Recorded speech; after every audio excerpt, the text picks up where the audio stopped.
छोटा बच्चा जिसके सर से माँ का साया हमेशा के लिए छीन लिया, माँ की मोहब्बत सब कुछ, और इसने सब कुछ देखा वहाँ पे।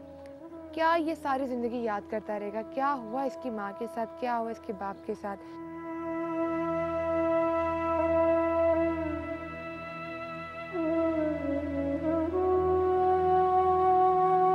अरशद गुराया साहब के घर के अंदर दाखिल होने लगी हूँ, क्योंकि यहाँ पे ताला नहीं लगा हुआ, तो मैंने सोचा कि अब अंदर आते हैं, अंदर आके इनका घर देखते हैं।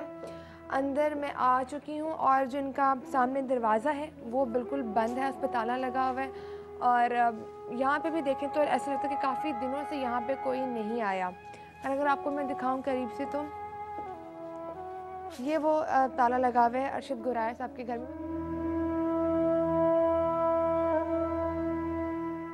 नाज़रीन, अभी आप लोग मेरे राइट साइड पे देख रहे हैं तो ये वो दुकान है जहाँ से पेट्रोल या डीज़ल मिलता है, और जिन लोगों ने उन लोगों को जलाया, उन घर जला दिए, वो लोग यहाँ से आके पेट्रोल और बॉटल्स आप लोग देख रहे हैं तो यहाँ से लेके जाते थे और वहाँ जाके उन बेचारों पे उन्होंने डाला, उनको जला दिया और उसके बाद उनके घरों को भी आग लगा दी।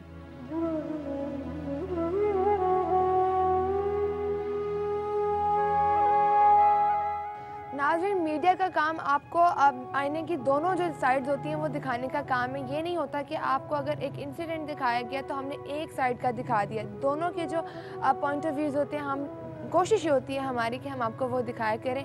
अभी हम लोग इरशाद साहब के घर में थे, उनके घर में 12 कत्ल हुए और उन्होंने सब अपनी बात सुनाई, हमने उनकी बात सुनी भी, उनके जो घर जले थे हमने वो भी देखे।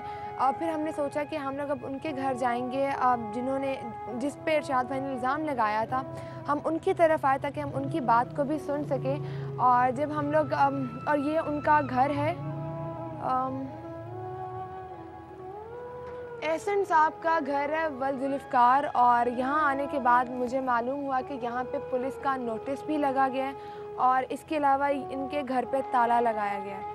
और अगर मैं यहाँ पे आई हूँ, इस गली में आई हूँ, तो मैंने ये देखा है कि यहाँ पे दहशत का जो आलम है वो मैं ही महसूस कर सकती हूँ, या यहाँ के लोग हैं, यहाँ के जो बच्चे रहायशी हैं वो भी महसूस कर सकते हैं कि यहाँ पे मेरे आसपास इस टाइम 10 से 12 गनमैन्स हैं और हर एक के हाथ में एक गन मौजूद है। आप मुझे ये बताएं कि जो बच्चे यहाँ से गुजरते हैं, हम जो स्कूल जाते हैं, जो लोग यहाँ के रहायशी हैं, वो क्या सोचेंगे, क्या उनका फ्यूचर है, उनके जहन में क्या चल रहा है। बच्चों को तो यही लगेगा कि यही लोग ताकतवर है, इन्होंने सब कुछ किया है या इन्होंने आगे जाके करना है।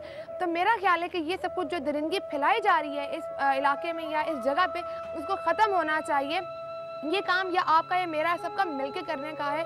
अब हम लोग जाएंगे गुजरांवाला मेन सिटी में, वहाँ जाके हम लोग वहाँ के जो लोग हैं रहायशी, उनसे बात करेंगे, उनसे पूछेंगे इस दरिंदगी के बारे में। इसके अलावा ये कि जो यहाँ पे क्राइम रेट है उसके बारे में भी उनसे बात करेंगे। एक और बात मैं आप लोगों को बताती चलूँ कि हम लोग काफ़ी देर से कोशिश कर रहे हैं CPO गुजरांवाला से बात करने की, कॉन्टेक्ट करने की कि वो हमसे इस बारे में बात करें जो कुछ यहाँ पे गुजरांवाला में हो रहा है, लेकिन अभी तक वो इनकार कर रहे हैं। कोशिश यही है कि हमारी आज हम उनसे मिलके ही चलें। तो आइए मेरे साथ।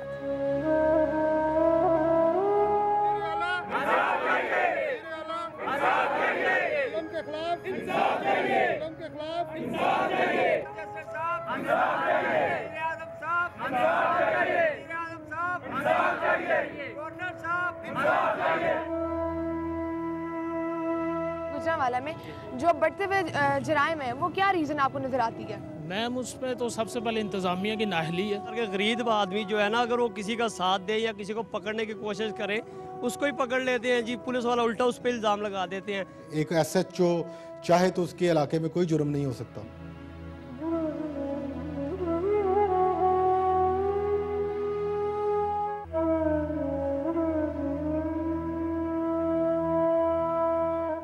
इस टाइम हम लोग मौजूद है गुजरांवाला मेन सिटी के एक मार्केट, सेटेलाइट टाउन मार्केट में, और यहाँ पे जो लोग मौजूद हैं हम उनसे पूछेंगे कि यहाँ पे जो बढ़ते हुए जराइम है उनकी वजह क्या है और यहाँ पे वो लोग इनसे तंग है कि नहीं।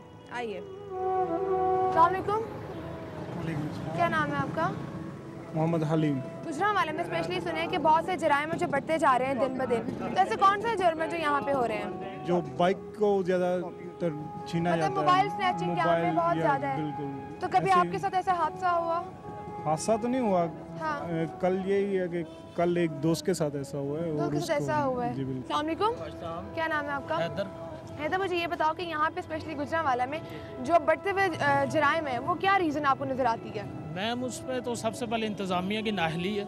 अच्छा इंतज़ामिया की नाहली की वजह से कि वो पूरी तरह मतलब अपनी ड्यूटी हर अंजाम नहीं दे रहे। अच्छा, यहाँ पे एक पीपली वाला इलाका में जो मर्डर हुआ 16 लोगों का, हाँ जी, हाँ जी, वो बिल्कुल, सुना आपने? उसके बिल्कुल बारे सुना। में क्या कहोगे? उसमें हम ये कहेंगे जो हम मीडिया के थ्रू में इतलात आई हैं तो वो तो यही है कि उस नाम कहते हैं उनकी कोई पर्सनल दुश्मनी थी। लेकिन जिस तरह सफाकाना तरीके से उन्होंने वहाँ पे कत्ल किया, इतने लोगों को मार दिया है, क्या लगता है आपको? नहीं मैडम, ये तो गलत है कि इंसानियत के नाते तो ये गलत है। तो स्टिल मेरे ये भी पता चला कि अभी तक पुलिस ने भी कोई परसू नहीं की है बिल्कुल। कि स्टिल ना वो जो बात मैं आपसे आगे कर रहा था कि इंतज़ामिया अपने फ़राइज़ से अंजाम नहीं दे रहे। Thank you so much Haider. वाकई एक बड़ी अच्छी इसने बात की है हैदर ने कि यहाँ पे जो हमारी इंतज़ामी है उसको सबसे पहले ये स्टेप लेना चाहिए, वो पहले देखे कि वो कहाँ पे गलत है और कहाँ पे सही है। गुजरांवाले में इतने जराइम होते जा रहे हैं, इनमें दिन ब दिन इजाफा होता जा रहा है, इसके बारे में क्या कहेंगे? उसकी बुनियादी वजह यह है कि यहाँ पर एक DIG थे चीमा साहब, उनकी मौजूदगी में उन्होंने क्राइम को बड़ी हद तक कंट्रोल किया। बदकिस्मती से पंजाब गवर्नमेंट उसे हटा दिया। उसके बाद जो नए साहब आए वो कंट्रोल नहीं कर पाए। तो अब से जब रिपोर्ट कराते हैं आप लोग पुलिस में, तो वो कोई स्टेप नहीं लेती इसको कंट्रोल करने के लिए? नहीं, कोई भी नहीं, पुलिस आती नहीं आप लोगों की? नहीं आती है, पुलिस आती है, FIR दर्ज हो जाती है, वो भी खासी मुश्किल से आप पीछा करते हैं, फॉलो अप करने से आपकी रिपोर्ट दर्ज हो जाती है। ठीक है, अच्छा। लेकिन क्राइम को कंट्रोल करने का तरीका नहीं बन रहा। अस्सलाम वालेकुम। वालेकुम सलाम। क्या नाम है आपका? शब्बीर खान। शब्बीर खान, मुझे बता गुजरांवाले में कब से हो? तकरीबन मैं पैदा इधर हुआ हूँ। इधर हुए गुजरांवाले में। अच्छा, यहाँ पे जो दिन ब दिन इजाफा होता जा रहा है जराइम का, ये जो अगवा बराए तावान का सिलसिला यहाँ पे शुरू हुआ है, इसके बारे में क्या कहेंगे? हमारे तकरीबन ये 2 माह में तकरीबन कोई 7-8 रक्शे जो है ना स्कूलों के आगे से गुम हो गए हैं। रिपोर्ट दर्ज करा देते हैं, कहते हैं जी पकड़ लेंगे जी, पता नहीं ना मुलजम पकड़े जाते हैं ना वो आपके रक्षे बरामद होते हैं? नहीं, रक्शे बरामद हुए नहीं अभी तक। तो हम लोग ये जो ब्लेम करते हैं पुलिस को या हम अपनी गवर्नमेंट को ब्लेम करते हैं, आपको लगता नहीं कि बीइंग अ पब्लिक हमारा भी कुछ फर्ज बनता है?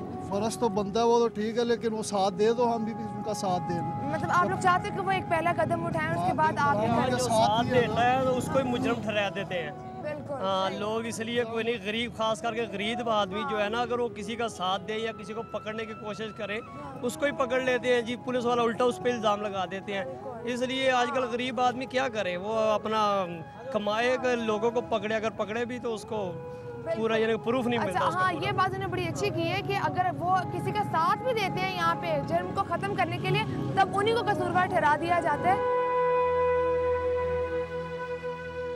अगवा बराए तावान और दिन दहाड़े यहाँ पे चीजें लूट ली जाती हैं, क्या वजह लगती है आपको? बेरोजगारी है ना, काम नहीं है, इसलिए वो पूरा नहीं होता, वो यही काम उन्होंने करना है। मतलब बेरोजगारी यहाँ पे काम मिल जाएगा तो लोग मतलब सही हो जाएंगे, काम नहीं। जब खुशहाली होगी तो ये काम कभी भी नहीं होंगे। कौन चाहता है कि मैं ये काम करूं? कोई भी नहीं करेगा। जब आप लोग ये जुर्म हो जाता है यहाँ पे पुलिस को रिपोर्ट की जाती है, तो पुलिस कोऑपरेट करती है या बस एक बार रिपोर्ट करा दी तो सो गई पुलिस उसके और बाद? आ जाती है, फोन करते आ जाते हैं, जब वो चल जाते हैं फिर वो आ जाती है। मतलब लग जाता बहुत देर के बाद जाके वो आती है, फिर नाका लग जाता है रात हाँ, को। जब तक वो चोर जब वो भाग। चले ठीक है, जाते सही है। अभी हम लोग मौजूद हैं यहाँ पे गुजरांवाला सिटी में सेटलर टाउन मार्केट में, और यहाँ पे हमने लोगों से पूछा, मुख्तलिफ लोगों से पूछा कि यहाँ पे जो बढ़ते हुए जराइम है उनकी क्या वजह है। तो हर इंसान का अपना ही यहाँ पे रीज़न था। अब हम लोग जाएंगे यहाँ पे चैम्बर ऑफ कॉमर्स गुजरांवाला में और वहाँ जाके पूछेंगे कि जी क्या तहफ़्फ़ुज़ात हैं यहाँ पे बढ़ते हुए जराइम के। तो आइए।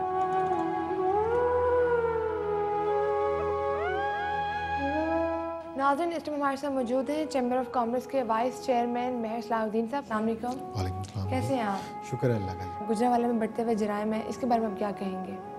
जी, बढ़ते हुए जराइम की वजह तो ये है जी, SHOs को थानों में टिकने नहीं दिया जाता, ट्रांसफ़र पोस्टिंग्स सियासी अनासर करवाते हैं और वो प्रोटोकॉल देने में मसरूफ़ रहते हैं। तो इससे आप खौफज़दा हैं कि कभी आप निकलें तो कहीं आपके साथ ना कुछ हो जाए, आपके बच्चों के साथ ना ऐसा कुछ हो? इस तरह का घिनौना वाक़या अल्लाह माफ़ करे किसी के साथ भी हो सकता है और लोगों के साथ हुए भी हैं, और हम लोग तो दुआई कर सकते हैं कि अल्लाह ताला हमारे शहर पर रहम करे।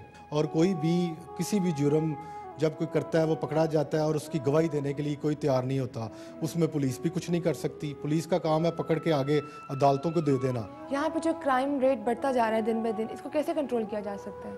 जी, पुलिस इसमें अहम किरदार अदा कर सकती है। एक SHO चाहे तो उसके इलाके में कोई जुर्म नहीं हो सकता। ये जो पीपली वाला एक केस हुआ है और आपको भी पता होगा शायद वहाँ पे पुलिस भी लेट आई, सब कुछ हुआ, क्या वजह थी कि वहाँ पे पुलिस लेट पहुँची और उसके बाद अभी तक वहाँ के कातिल फरार है? वो कातिल तो खैर वो पकड़े जाएंगे, लेकिन वो थोड़ा टाइम लगेगा उनको पकड़े जाने में। आप यहाँ पे गुजरांवाला में बिजनेसमैन कम्युनिटी को रिप्रेजेंट कर रहे हैं, तो क्या तहफ़्फ़ुज़ात हैं यहाँ पे कम्युनिटी के? गुंडागर्दी और जो क्राइम हो रहा है यहाँ पे, यहाँ तो गरीब आदमी महफूज नहीं है। 10-10, 15-15 हज़ार के लिए भी बच्चों को अगवा करके मर्डर कर दिया जाता है। Thank you so much mayor साहब, और बहुत अच्छा लगा इनसे बात करके, और रीजंस भी सामने कुछ आए हैं, सोल्यूशंस भी आए हैं। अब हम लोग चलेंगे CPO गुजरांवाला के पास, एहसान तुफैल साहब के पास, और उनसे जाके पूछेंगे कि गुजरांवाला में जो बढ़ते जराइम हैं इनकी क्या वजह है। नाज़रीन, जैसा कि आप लोग जानते हैं कि आज हम गुजरांवाला में मौजूद थे और यहाँ पे जो बढ़ते हुए जराइम है उनको कवर करने के लिए आए थे, उसकी रीज़न क्या थी पता करने के लिए यहाँ आए। और इसके अलावा हम लोगों ने पीपलीवाला में जो इंसिडेंट हुआ उसकी मालूमात भी आप लोगों तक पहुँचाई। और एक और बात मैं यहाँ पे ऐड करना चाहूँगी कि जब हम लोग यहाँ आ रहे थे तो हमने यहाँ पे पुलिस है उससे सिक्योरिटी लेने की बात की, तो पहले उन्होंने हामी भर ली कि वो लोग हमें सिक्योरिटी देंगे, लेकिन जब यहाँ आने की बात हुई तो उन्होंने सिक्योरिटी देने से इनकार कर दिया। और इसके अलावा हमें इनडायरेक्टली ये भी धमकाया कि हम लोग वहाँ ना जाए और ना कवर कर सके। जो यहाँ पे गुजरांवाला में जराइम बढ़ते जा रहे हैं उसका रीज़न मालूम करने के लिए हमने जब CPO गुजरांवाला से हमने कांटेक्ट करने की कोशिश की तो उन्होंने मिलने से इनकार कर दिया। फिर हम उनके ऑफिस गए, वहाँ पे भी वो हमें नहीं मिले। इस टाइम मैं उनके घर के गेट के बाहर खड़ी हूँ और यहाँ तक भी मुझे पता चला, उन्हीं के गार्ड ने हमें बताया कि वो अंदर बैठे हैं लेकिन वो हमसे मिलने नहीं आ रहे। और क्या वजह ये हम लोग नहीं जानते, हम तो सिर्फ ये मालूम करना चाह रहे थे कि जो गुजरांवाला में क्राइम रेट बढ़ता जा रहा है उसकी क्या वजूहात हैं। हमारे प्रोग्राम को पसंद करने का और अपना फीडबैक देने का बहुत बहुत शुक्रिया। अपनी राय से आगाह करने के लिए हमें लिख भेजें sss@sama.tv पर। एक बात जाने से पहले मैं ज़रूर कहूँगी कि हमें कोई भी ड्राइव, कोई भी धमकाए, लेकिन हम लोग आपके मसले सुनने के लिए आपके शहर ज़रूर आएंगे और आपके मसाइल को आला हुक्मरान तक ज़रूर पहुँचाएंगे। अपनी मेज़बान माया अली को दीजिए इजाज़त। अल्लाह हाफिज़।